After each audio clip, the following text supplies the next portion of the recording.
Well, hello. I thought I'd do a quick video on changing the tires on my K16. I've done tire changes on other bikes, but I thought it more appropriate to do one on my own. And here we go. We're starting with working on the ground as opposed to a lift to make it a little simpler. Take the side case off. I also like to take off the exhaust on the right hand side. It's only 2 bolts. There's one at the bracket at the rear, and then there's a bolt on the clamp underneath. And this makes getting the rear wheel off a little easier. Some folks like to put a block under the center stand to lift the bike a little higher so you can weasel the wheel out. I prefer to do it this way. The exhaust pulls right out. Next up is to get the bike into top gear by gently rocking the wheel back and forth while you shift the lever with your hand. Now in 6th gear, the wheel is pretty solid when you try to spin off these bolts, which are on there reasonably firm. And in the interest of time, I use my electric wrench to loosen the nuts all the way.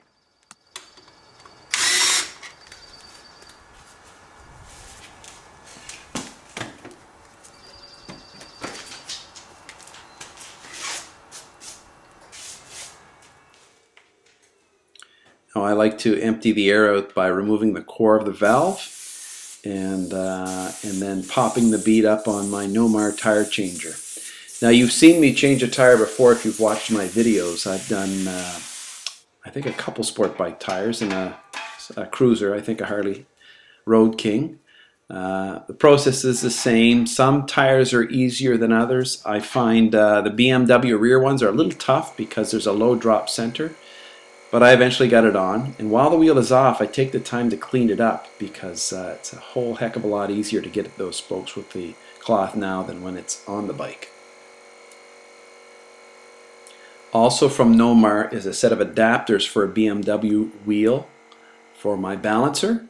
So you basically screw one cone on, run it through the center of the wheel, and then screw the other cone on from the other side to lock it centered in place, and it works brilliantly. The balancing process, this one actually didn't need a lot of weight at all considering the size of the tire. Went very well.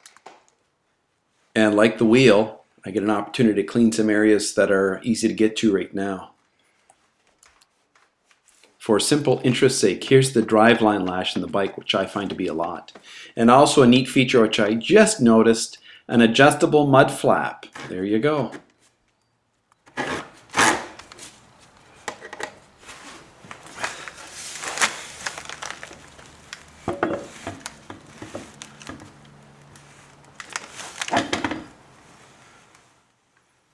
Once I get the wheel centered over the holes, it's a matter of throwing in the nuts and then torquing them with my torque wrench. I'll go back in a week or so and retorque them after I've driven a short drive. And once again, I'm cleaning up areas that would otherwise be very difficult to get to. The exhaust goes right back in the way it came out. It takes a little finesse. You have to get the pipe into the receiver from the header, and then you also have to guide the bracket into a finger, which I put a little grease on to help out. And once it's on, just tighten up the bolts and you're good to go. And that's it for the rear. So I spin the bike around to do the front. Now we need to hold the front in the air, and I just wanted to show you if I was to sit on the passenger seat, I can almost teeter the bike up.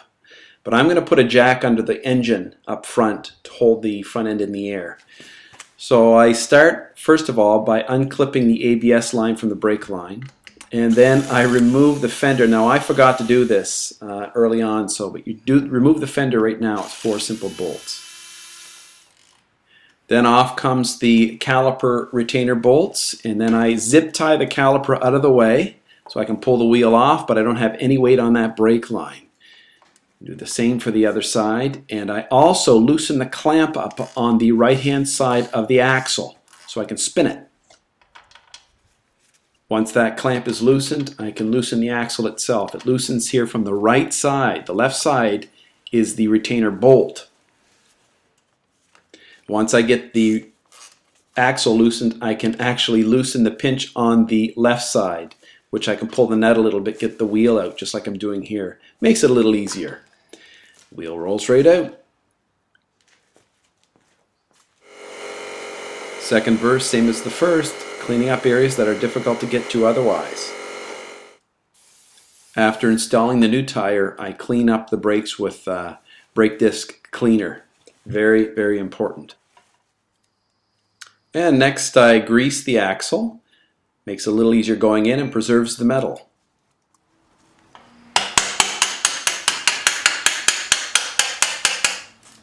Once the axle's through, I tighten the pinch bolt on the left side so I can screw the axle into the receiver.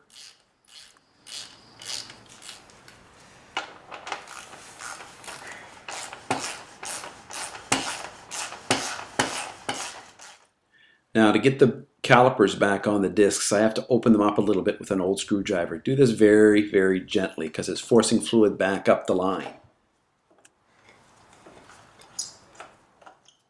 And I reclip the ABS line, and I also put on a tiny little zip line that I took off earlier.